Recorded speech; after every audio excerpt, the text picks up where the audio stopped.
After a mysterious unnamed virus takes out every human being, Philip Miller is the last man on Earth. He has been living alone for the past year and is driving around America to look for more people. He goes to every single state, making announcements to empty cities and stealing artifacts and paintings from museums. After the failed mission to find humans, Philip decides to return to his hometown, Tucson. Still, at the last attempt to find someone, he writes, "Alive in Tucson," on every billboard he can find. In Tucson, he goes to his shabby apartment and packs up all the necessary stuff before making his way to a gated community in the more lavish part of the city. He chooses the biggest house and declares it as his new home. He spends the next few days decorating the house with all the famous paintings, a mat from the White House, a dinosaur skull, Academy Awards, and many more artifacts worth billions of dollars. Nicolas Cage would be proud. Every day before going to sleep, Philip makes sure to apologize to God for masturbating so much, and wishes that he sees the face of at least one woman before his death. Thankfully, there are still a plethora of cars that he can use to drive around. He goes to the grocery store in his underwear and breaks in using a gun. In only a year, he has completely forgotten basic decency. Now that he has no one to impress, he also does everything that was just an impulsive thought before the virus, like destroying the pile of cans in the store and bringing hundreds of adult films home. To pass time, he plays racquetball with himself, uses lamps and aquariums as bowling pins, and crashes cars into each other. The chaos makes him feel a hint of adrenaline and helps him cope with the loneliness. After about a month, he starts to lose his sense of sanity. Moreover, being alone on his birthday reminds him of everything he failed to appreciate when life was normal. He misses his mother, his life, and humans in general. The scene cuts to a few months later. The grand mansion Philip lived in has turned into a dumping site. It is filled with plastic and cans that he never cleans up, because there won't be a meaning to it anyway. He hasn't showered in days and has started living like an animal. The house lacks running water and the toilet is covered in plastic bottles. So instead, Philip makes a hole in the springboard and uses the pool as his toilet. He also fills a kid's pool with margaritas and bathes in it while simultaneously drinking from it. Let's hope he never gets the two pools confused. Then one day, he goes to the bar and draws faces on balls, assigning them names and personalities. He talks to them like they are his real friends just to feel like he isn't lonely. At night, he brings a ball named Gary to a clothing store and hits on a mannequin that he has a crush on. When her arm breaks, Philip loses his mind. He decides that he doesn't want to live anymore and goes to the nearby hill to commit the unthinkable. He wishes farewell to all of his ball friends, promising to remember them for eternity. Then, he gets inside his car and drives towards the hill at full speed. Suddenly, he sees smoke rising far away and stops the car seconds before it crashes. Philip can almost not believe his eyes. He immediately follows the smoke and reaches a trailer that is clearly inhabited by a person. Then he notices something he had been begging to see for the past year. Someone has left their bra to dry in the sun. Philip smells it and is so overwhelmed that he falls unconscious. When he wakes up, he sees a beautiful girl holding him in her lap. She seductively promises to fulfill his wishes and kisses him. Philip is enjoying the kiss before he wakes up and realizes he was dreaming. The girl in front of him is less attractive and older. She is performing CPR on him to bring him back. They pull away from each other, weirded out upon seeing another human after so long. Philip asks her where the beautiful woman is, until she points out he should be worried about his wet underpants instead. It turns out that he peed himself when he was unconscious. Even in a situation like this, Philip claims that he was swimming from the front side earlier, which is why his underpants are wet. He aggressively starts explaining that he did not pee himself, which makes the girl panic. She brings out a gun, asking him to stay away. Philip finally admits that he did in fact pee and is embarrassed. After both of them calm down, they introduce themselves. The girl's name is Carol. She used to be an analyst before the virus and has been wandering around America after everyone died. She saw the Alive in Tucson sign and came here to see if she really is the last person alive. Although Philip had been dying to meet a woman, he isn't very excited to see Carol. She repeatedly corrects his grammar, doesn't understand his jokes, and keeps talking about irrelevant things. After talking for a while, they decide to drive to the grocery store. On the way, Carol complains about him crossing the stop sign. Despite Philip arguing that there is no traffic, she remains adamant that they have to follow the rules or else they will start living like animals. To make her feel better, he stops at a sign and looks to both sides, confirming that no one is crossing the road. Her nagging doesn't stop when they reach the grocery store and Philip parks in the handicapped spot. They get into their fifth argument of the day, with Philip insisting that this imaginary handicapped person has a lot of space to park his car. When Carol still urges him to park somewhere else, he runs the vehicle straight into the store. Following that, she goes to take a tour of his house and is disgusted by the way he lives. He has 2 swimming pools, one filled with feces and the other with garbage. Carol also accuses him of stealing the paintings, even though he argues they didn't belong to anyone anymore. By the end of the house tour, Philip asks her to go back to her campsite. The next morning, he is woken up by Carol cleaning up his house. She nags him to get gardening and cleaning supplies from the store because they have to start living like human beings. At night, Philip goes to his ball buddies and complains about Carol. Even though he has only known her for a day, he feels like they are a married couple who desperately need to get a divorce. The following morning, things get worse for him as she moves into the house next door. He tries to shoo her away, but Carol, being Carol, is stubborn. She asks him if he is scared of being seen naked, and as a reply, Philip takes off his pants. Carol finally addresses the elephant in the room and brings up the topic of reproduction. She thinks that they are the chosen ones who have been given the duty to repopulate the earth. Philip says he wouldn't sleep with her even if she was the last woman on earth, which is true in this case. In the next scene, he is in his outdoor toilet when Carol approaches him. She wants him to find a way to get running water to their house. That way, they can grow tomatoes and other fruits. When he refuses to help, she tries to bribe him with fresh tomatoes, but he doesn't care. She should know better than to try bribing a guy who poops off a diving board. However, when it gets dark, he breaks into her garden and eats all of her vegetables. Carol knocks on his door the next morning and finds him covered in leftover tomatoes. Philip still claims that he isn't the one who stole them. He also notices Carol has hurt her leg while trying to transfer water to her house from a manhole. A few days later, she gives up on trying to live like a decent human. Philip finds her making an outdoor toilet in a fountain, copying his swimming pool toilet. Carol thinks that they might not be the chosen ones, but instead the forgotten ones who have no purpose in life. They are in no way capable of creating an entire human civilization when they cannot even arrange a toilet in their million-dollar mansions. Philip, who is used to seeing Carol as an optimistic person, feels awful for her. Hence, he goes to the city's water tank and arranges a way to water Carol's garden. She is finally happy to see a good side to him and invites him for dinner. At night, Philip enjoys an organic meal after a long time. The topic of sex is brought up, and Philip says he is ready to sleep with her now. However, to his surprise, Carol doesn't want to make love before marriage. Initially, Philip laughs, thinking that it is a joke, but she turns out to be serious. Even though the idea is ridiculous, he proposes to make her feel better. At last, they decide to get married the next day. In the following scene, they are in church, saying their vows. Philip thinks it isn't necessary, but goes with the act anyway. When they step out of the church, they are welcomed by a crowd of guests. Philip realizes he has made a mistake and screams. Then, he wakes up on his bed, thankful that it was only a dream. He even has to check out the window to ensure that most of the world is still dead.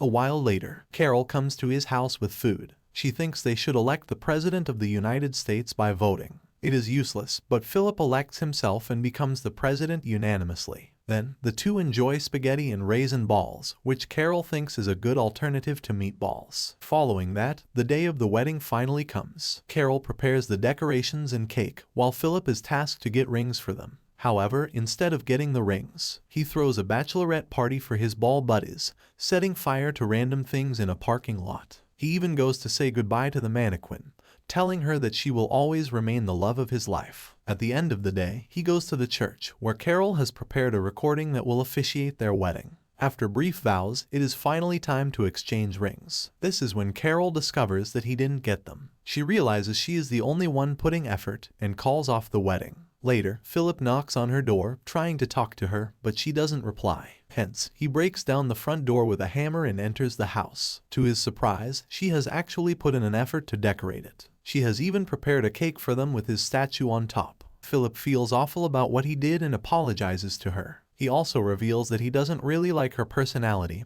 or the food she cooks, but even so, he is glad that she exists, because without her, he would not be alive right now. With that being said, Philip brings her out to do something special. In the following scene, they go to a jewelry shop where Carol gets all the rings she wants. They finally officiate the wedding and are declared husband and wife. At night, the two make love, but the experience is not how Philip thought it would be. Carol cannot stop talking throughout the night, making strange remarks that she thinks are hot. The next morning, she finds him playing racquetball in his home. Philip thinks she is going to nag him again, but to his surprise, she joins him in the game. They enjoy the rest of the day doing things like Philip normally does. They make fireproof suits and set each other on fire, run a bulldozer over beer cans, and go to meet Philip's ex-girlfriend, who is a mannequin. Carol talks to her for a while before beating her up for hitting on her husband. For the first time, Philip is glad that he married her and thinks that their life might be tolerable. As they are driving back home, they suddenly hit a limo in a junction. Shocked, Philip runs to the car and sees a beautiful woman come out of it. Just when he thought he was happy with his wife, he starts to regret their marriage. After Philip and Carol hit a limo on the road, Philip runs to check who is inside it. To his surprise, a beautiful woman named Melissa comes out and introduces herself. Just when Philip was happy to have married Carol, he falls back to square one and wants to divorce her to be with the beautiful woman. It turns out that she saw the Alive in Tucson sign and came here 2 weeks ago, but has been driving around because the sign had no address. Philip hasn't regretted anything in his life more than not writing his address on the thing. Upon reaching home, Philip tries his best to impress the new lady, but Carol doesn't let him. She is brutally honest about his filthy habits like the toilet pool and the garbage house he lived in before she came into his life. Philip invites Melissa to stay at his house, but she assures him that she is fine in the house across the street. Later, the women are having a chat in the kitchen when Philip arrives with his newly groomed hair and beard. He did it for Melissa, but gets compliments from only his wife. At night, they have dinner together, and throughout the time, Philip tries to flirt with Melissa. He agrees to whatever she says, making up things to show that they share the same interests. However, by the end of the dinner, he drowns in his own lies and makes a fool out of himself. Later that night, Melissa comes to his room and invites him to the shower. He excitedly follows her behind, but finds Carol waiting for him. Suddenly, he wakes up covered in sweat from the nightmare. The following morning, Melissa knocks on his door and finds him working out. He exaggerates to show her that he is a provider, but Melissa sees through the egg. She has come to ask him about the car outside her house. It's revealed that he brought it for her because he felt bad about smashing into her limo. Carol is not happy about him doing favors to another woman when he hasn't even fixed the door that he broke. Later that day, he tries to fix it but proves he is the worst handyman ever. Melissa comes to invite him and Carol for drinks, but Philip lies about Carol being sick and goes alone. As Melissa gets drunk, she reveals that she would have slept with him if he wasn't married. But that ship has sailed long ago. Philip is in shock because those are the words he so desperately wanted to hear. He immediately goes to Carol to break up with her but finds her making a portrait of them. She thanks him for making the door no matter how bad it is. Philip cannot get himself to ask her for divorce after that. In the following scene, we see a sports car stop in front of the Alive in Tucson sign. A man gets out of the car, making it evident that the other three are not the only people alive on the earth. The man, eager to find another human, drives to Tucson. Back at home, Philip, Carol, and Melissa are chatting and drinking. Carol tells Melissa everything about her and Philip's marriage, much to Philip's annoyance because he doesn't want Melissa to think he is in love with Carol. When he gets a chance to talk to her alone, he brings up yesterday's topic. Melissa is embarrassed that she told him about her sexual desires and blames it on the alcohol. Philip tells her she has nothing to be embarrassed about, but she emphasizes that she would never sleep with a married man like him. Philip's face drops as he again misses a chance to be with her because of his so-called marriage. The next day, he thinks of a plan and shares it with his ball buddies. If he impregnates only Carol, their children will have to repopulate the earth with each other. But if he has babies with 2 women, the possibility of incest is crossed out. Now all Philip has to do is get Carol and Melissa on board with his plan. In the following scene, he goes to Melissa's house and asks her if she wants the best for the earth and human life. When she affirms, he takes it as a sign that she would sleep with him for the betterment of the earth. Then he goes to Carol and pretends to cry about something he is very worried about. After she asks him what it is, he tells her about the possibility of their children having to repopulate with each other. Carol hates the thought of something like that happening, and Philip takes this opportunity to suggest the idea of him and Melissa having babies. Carol is strictly against it, but he asks her to give it a thought. He also pretends that he would hate to be with another woman, but is willing to do anything for the earth. When Carol finds out that Melissa told him she would sleep with him if he wasn't married, she is furious. She kicks Philip out of the house and goes to Melissa to curse her as well. Later, Melissa comes to Philip and asks him what he said to his wife. She too insults him and walks away in anger. He now desperately has to think of a way to make it up to them. Hence, he organizes a Dunk the Skunk game, where the woman can press a button to dunk him into the water and do it repeatedly until their anger wears off. However, his plan fails as they completely ignore him and he resorts to dunking himself several times. 3 hours later, the woman asks him to come inside. He thinks they will make him apologize, but to his surprise, Carol allows him to repopulate with Melissa. Initially, Philip assumes they are playing a trick, but Melissa also affirms that she is ready to have sex with him. But there are some conditions they have to follow to ensure their relationship is strictly professional. The two can only sleep 3 times a month and 3 times a day. Also, this process will stop right after Melissa gets pregnant. Philip pretends to be dreadfully agreeing to the contract, but goes home and screams into a pillow out of excitement. The next day is the day they finally get to be together. Philip cleans up and wears nice clothes before being stopped by Carol. She gives him peanuts for stamina and orders him to not enjoy the sex and be back home as fast as he can. Sometime later, he brings Melissa out on a romantic date. He wants to make it special, while Melissa just wants to get done with the work and send him back to his wife. Philip has even created a firework display for her, which can be seen from miles away. The man in the sports car sees this, and turns his car around looking for the source. He has been in the city for a week looking for people and was about to leave before seeing the fireworks. Just when Philip and Melissa are about to kiss, they hear the noise of a car rumbling. Philip thinks it is Carol and sighs in annoyance, but when the man steps out of the car, both of them are surprised. He introduces himself as Todd, a technician from the East who was planning to go to Mexico before he saw Philip's sign on the road. Philip asks Todd to go away because they are busy, but now that another man is here, Melissa doesn't see the point of them being together. In the following scene, Philip returns home and tells Carol what happened. She is over the moon that her husband won't have to sleep with another woman anymore. However, Philip comments on Todd's body and insists that Melissa wouldn't have sex with him. Later, they gather outside to officially introduce themselves. While chatting, Todd reveals that his favorite movie is The Shawshank Redemption,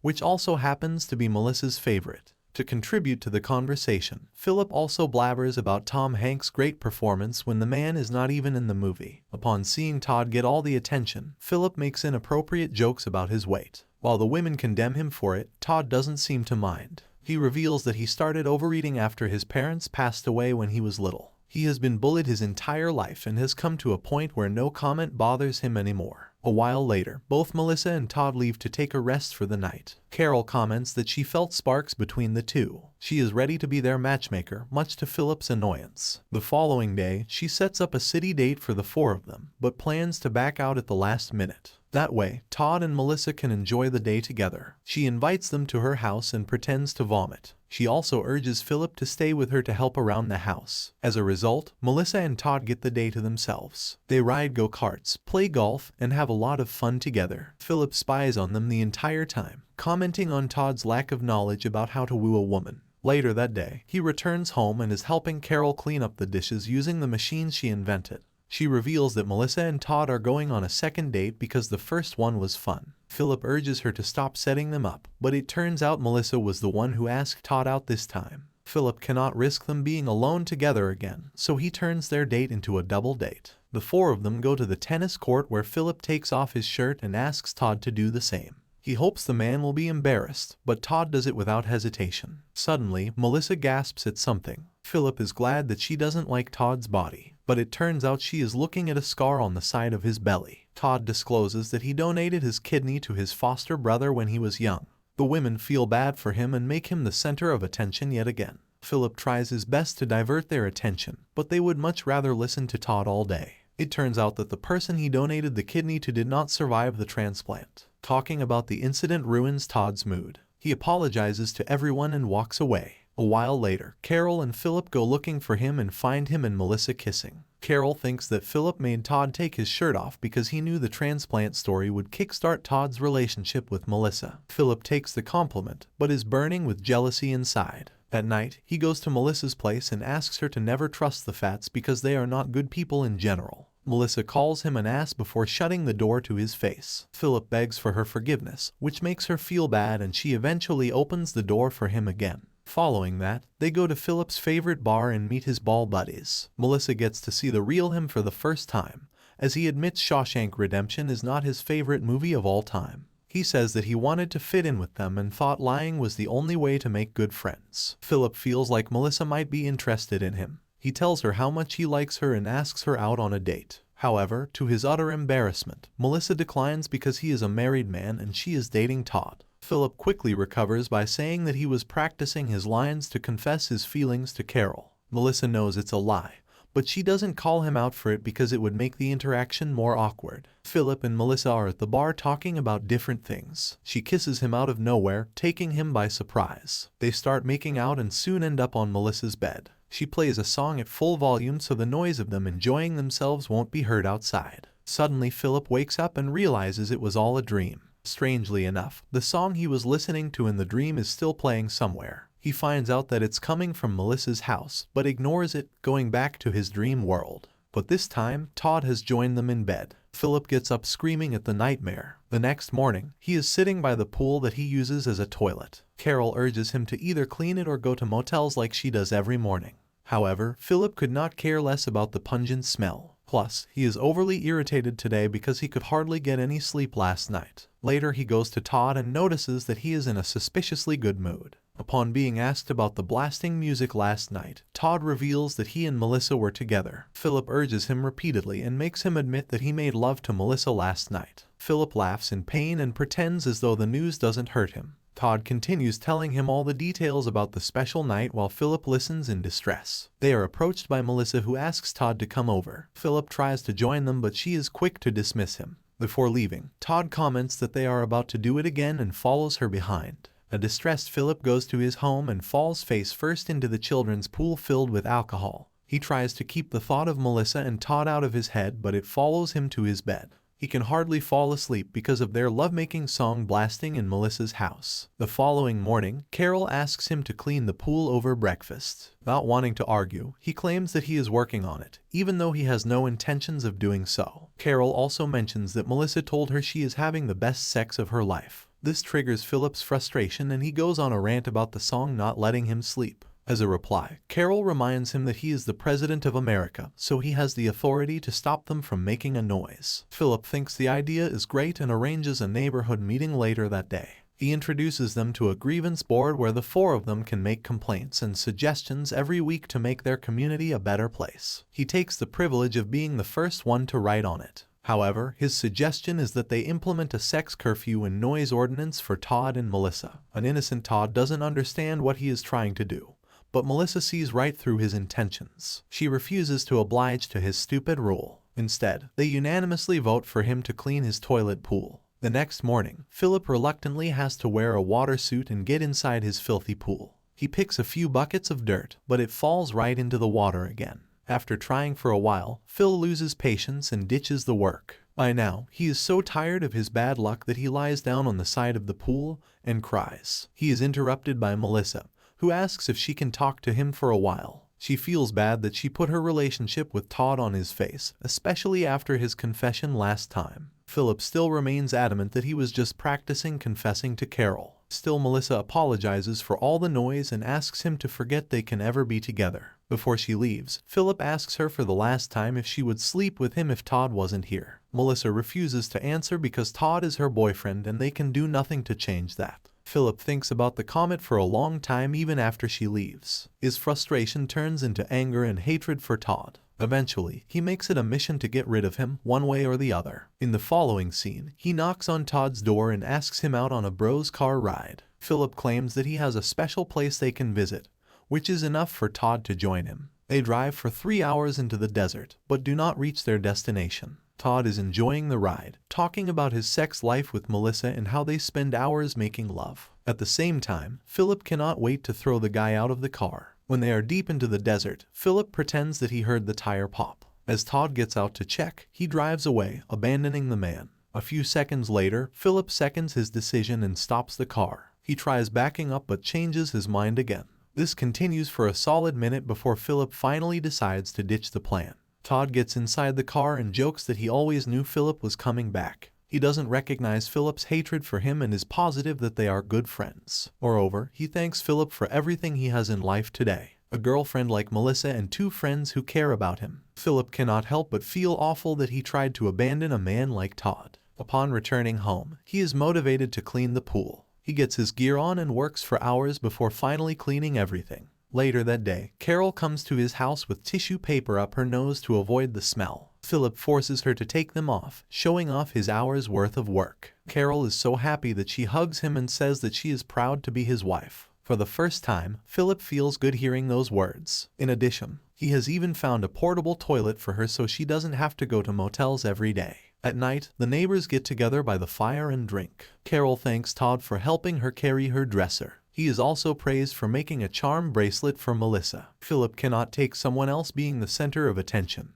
but has to listen to the girls gush about how nice of a person Todd is. It gets worse when Todd brings out a sculpture he made of 4 of them. Out of jealousy, Philip breaks it and acts like it was a mistake, but only his statue is broken off, so the plan bites him back. The next morning, Philip comes to Carol's house to ask her for her DVR. Taking the opportunity, she suggests they start living together so they can use each other's things more conveniently. She is mad that even Todd and Melissa basically live together, but she doesn't live with her husband. Philip rationalizes his wish to stay alone by claiming that he loves his space and wouldn't be able to adjust with her. An angered Carol asks him to at least fix her door or else she will ask Todd for help. As a result, Philip pretends to take measurements of the door, but Carol sees right through his act. After that, Philip goes to his favorite bar and talks to his ball buddies. He complains about Todd and how he is stealing his position in the community. Now he has to think of a grand gesture to seem better than him. As he is asking himself to think, the gesture itself appears in front of him. It is none other than a living cow. In the next scene, Philip has gathered everyone outside his home. He opens the door and blows everyone off their feet. They haven't seen an animal in more than 2 years, which is why they are beyond thankful to him. However, they come to a disagreement when Philip wants to slaughter it for meat while the others want to keep it for milk and every other dairy product. Todd offers help because he used to work on his uncle's farm and knows how to milk a cow and churn butter. The girls again fawn over him, making Philip mad. To gain sympathy, Philip lies about being lactose intolerant. They feel bad for him for some time, but it is again taken over by the excitement of getting to eat dairy again. Moreover, only Todd has grass in his backyard, so the cow will have to be at his home. He milks it, but Philip has to watch as they enjoy fresh milk. When it gets dark, Philip comes to Todd's backyard to milk it on his own. He has a sip but has to hide when Todd and Melissa arrive to do the same. He hears them flirting and feels himself burn with jealousy. Hence, after they leave, he unties the knot that was tying the cow to a tree and lets it free. The next morning, the girls are ready to have cereal dipped in milk after a long time,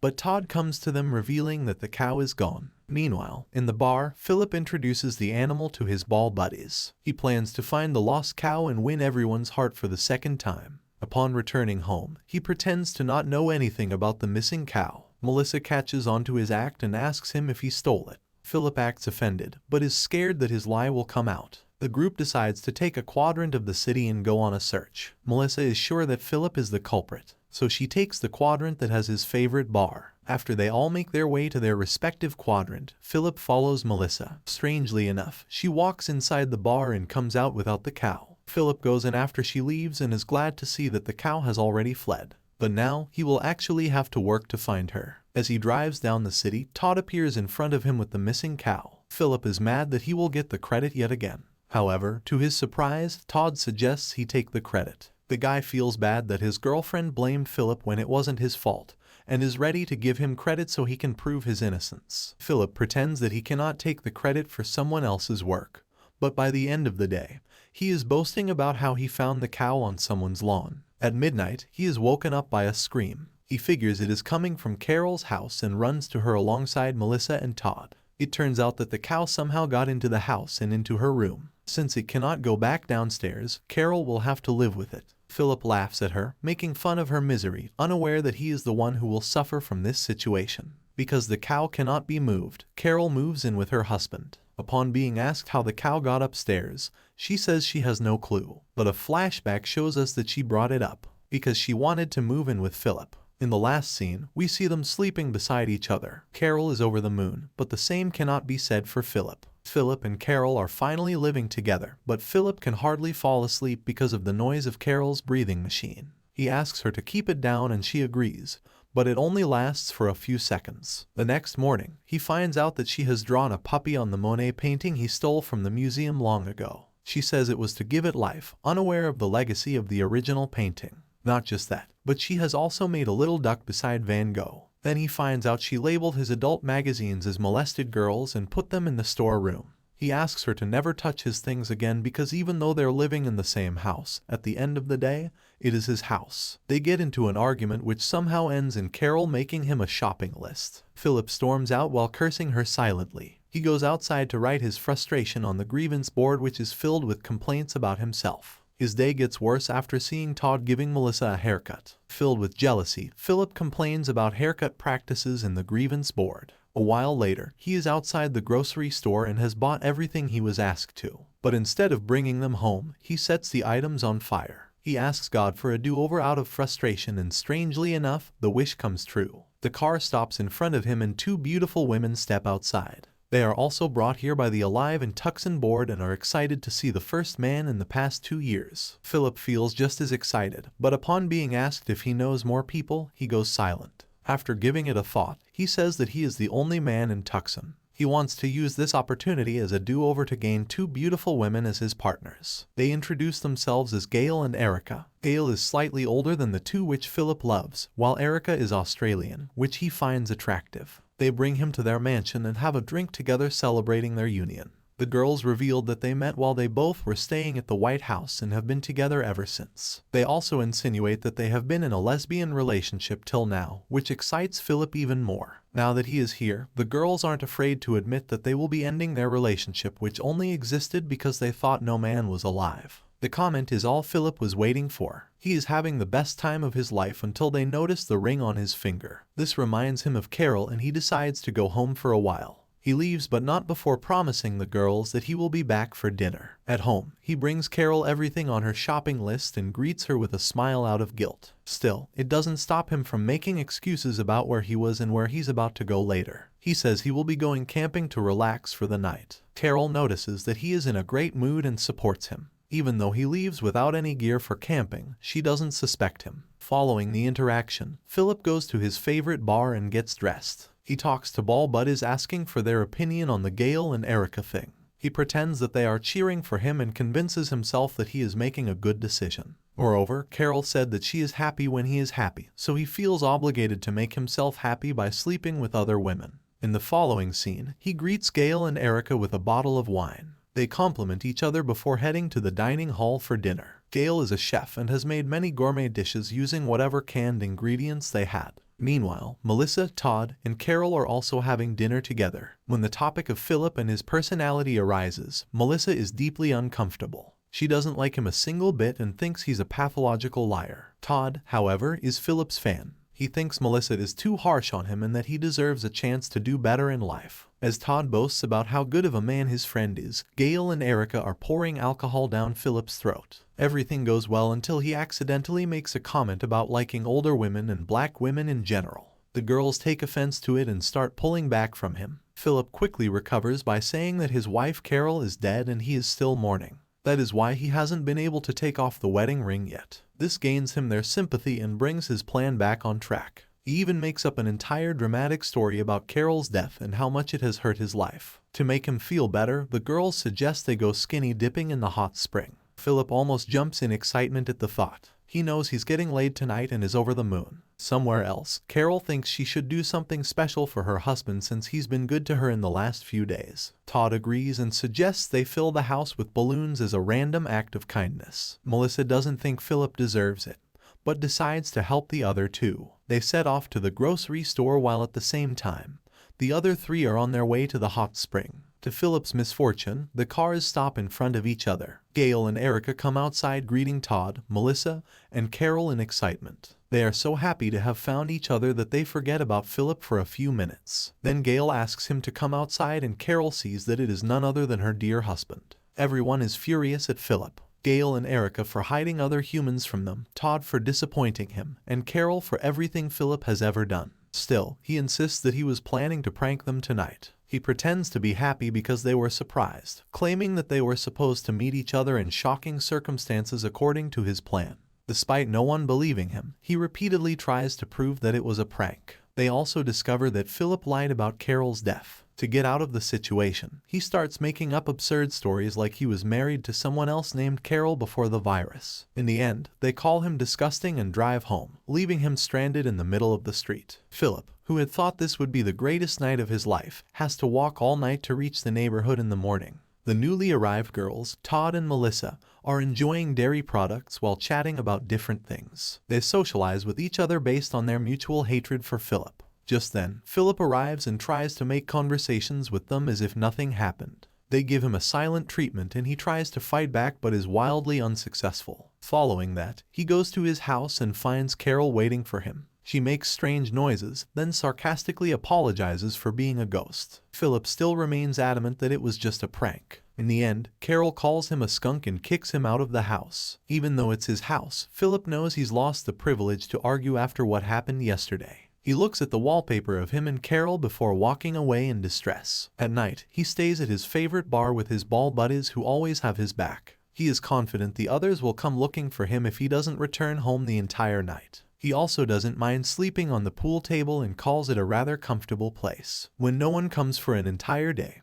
he keeps himself entertained by juggling the bottles of alcohol for his friends. Meanwhile, Gail and Erica try to make amends with Carol. They bring her a pecan pie and apologize for believing Philip. Even though it was not their fault, Carol cannot help but blame them. She thinks them being ready to have sex with a guy they just met was unethical. The girls leave after an awkward conversation and take the pie with them. After that, Melissa and Todd come to have a chat with her. Carol hardly looks at them and replies with curt answers to their questions. She is jealous that they have a good relationship but pretends to be unbothered. To prove that she is fine, she even makes them kiss. By the end of the conversation, the couple figures out that they can do nothing to help her. They ask her to come to them anytime she wants before taking off. After staying in the bar for 2 days, Philip is now sure that no one is coming to apologize for misunderstanding him. He wishes that he was a different person, which gives him an idea. In the following scene, he knocks on Carol's door as Mike. Carol just shuts the door to his face without saying anything. The next morning, Philip overhears the others talking about him. They discuss how he is a pathological liar and how it's affected his and Carol's relationship. Initially, Philip tells himself they are just bluffing, but upon giving it a thought, he registers he is in fact a liar. With a new vision, he goes to the rest of the group one last time. They are sitting around the fire drinking, trying to ignore his presence. Philip understands their feelings and admits that what he did with Gail and Erica was not a prank. He's regretful for lying every single time that he has, especially to Carol who has always wanted the best for him. He apologizes for not being the husband she wants him to be because he lied when he said I do to her in the church. Everyone listens to him for the first time, seeing that he is actually sorry. In the following scene, Philip is with his ball buddies again. The problem might not have been solved, but he feels a lot better after getting everything off his chest. Just then, he is surprised by Carol's arrival. She has brought a mat that she made in the past 2 days, especially for him because it says skunk. Giving the analogy of the mat, she reveals that their marriage is not working no matter how hard she tries. She hands him the divorce papers and the two get divorced at that instant. For some reason, Philip feels sad while signing the paper. They share a passionate kiss after that, but stop themselves from going further, deciding to stay friends for now. After that, the two announce their divorce to the others. Gail and Erica discover that they were only married for 3 weeks. This surprises them and they start seeing Philip as a handsome single man again. The next day, Carol is moved out of Philip's home. When he is alone, Gail arrives and seductively invites him to help her with something. Phil gets the hint and the two are about to kiss when Carol arrives to get her belongings. She asks them to continue, but the two don't feel comfortable with her in the house. Before leaving, Gail asks Philip to be home at 3 because she will be coming over. Philip is over the moon and cannot wait for the clock to hit 3. In the meantime, Todd and Melissa's relationship is going great. He makes her a heart-shaped pancake and tells her that he loves her for the first time. However, she replies with a simple thank you. Philip is over the moon that he will finally get to sleep with Gail. His day gets even better when he meets Erica. Now that he is single, she wants to take the relationship further. They decide to go hiking at 5, since he has an appointment with Gail at 3. Some time later, Philip is driving to the market, but stops after seeing Todd in the middle of the street. He tells Philip that he said I love you to Melissa, and her reply was a simple thank you. Philip is happy that his day is going better than Todd's, but he tries to remain neutral. He also assures Todd that Melissa will someday say I love you back, because he is the only man on earth who she doesn't hate. In reply, Todd mentions that since they came to Tucson because of his sign, maybe there are more people who will join them in the future. Philip's face drops at the realization, if they are joined by more men, Gail and the only solution would be to remove the Alive in Tucson board. He puts his plan into action and drives to the billboard that started it all. He crosses the sign with spray paint and writes "Move to Tampa" underneath. That way, if someone were to see the board, they won't come to Tucson. Just when he thinks he is good, the ladder falls off and he is stuck in the billboard. He only has a few hours before his date with Gail, and there is no way he can jump off from that height. But this wouldn't be so bad if the Arizona heat didn't burn him all over. He whimpers, shouting that he is scared. Back in Tucson, Gil comes to Philip's house in anticipation. She searches for him all over and ends up in his bedroom, but there is no sign of him. Assuming that he is playing a trick on her, she seductively places herself on the bed. 2 hours later, Erica arrives and finds Gil sleeping. They register that they were double booked and double stood up. In Todd's home, he makes pancakes for Melissa, as always, but this time they are not heart-shaped. She notices he has been distant since breakfast yesterday and decides to address the situation. She thinks saying "I love you" to each other is a very important step in one's relationship, and she doesn't want to jump there yet. Todd claims he understands and tries to hide that he is upset. Meanwhile, Philip continues burning in heat, trying to find the smallest hint of shade. He hangs his pants on the side of the billboard and lays beneath it, so at least his face would be covered. But to his misfortune, it flies away and he is left in his underwear. 1 more hour later, he stretches his shirt out to hide most of his body but is struggling. Carol finds Gail and Erica and asks them how their sexual venture went. Upon finding out that Philip never showed up, she assumes he is dead because he would never miss a chance to sleep with 2 women. In the following scene, Philip is on the back of someone's truck. He has been rescued by a stranger who is taking him home. When it gets dark, Carol gathers everyone and discusses how they can get Philip back. Before they do anything, a truck approaches them, and out comes a handsome man who rescued Philip. It turns out his name is also Philip Miller, and he is an ex-military. The women start fawning over him, trying to find out if they have something in common with the guy. Moreover, he has practical skills to build and run things that will be helpful to the community. Todd is instantly protective of Melissa, seeing that she is being friendly to the new guy. He also doesn't forget to introduce himself as her boyfriend. As they chat, the new Philip reveals about the move to Tampa board. Everyone figures out why Philip did it and is disgusted by his actions. After the meeting, they go to their respective homes for the night. Todd asks Melissa if she likes the new Philip and she assures him that she doesn't want to be with anyone else other than him. However, it does very little to make Todd feel better. Philip, on the other hand, goes to Gail's house to continue what they had planned. Like Gail says she needs to rest and kicks him out. On his way back, Philip notices Gail, Erica, and the new Philip having drinks together. The new guy has taken over what was supposed to be his spot. To get his authority back, he organizes a community meeting the next day as the President of the United States. The new Philip wants to build wind and solar energy so they can have electricity again.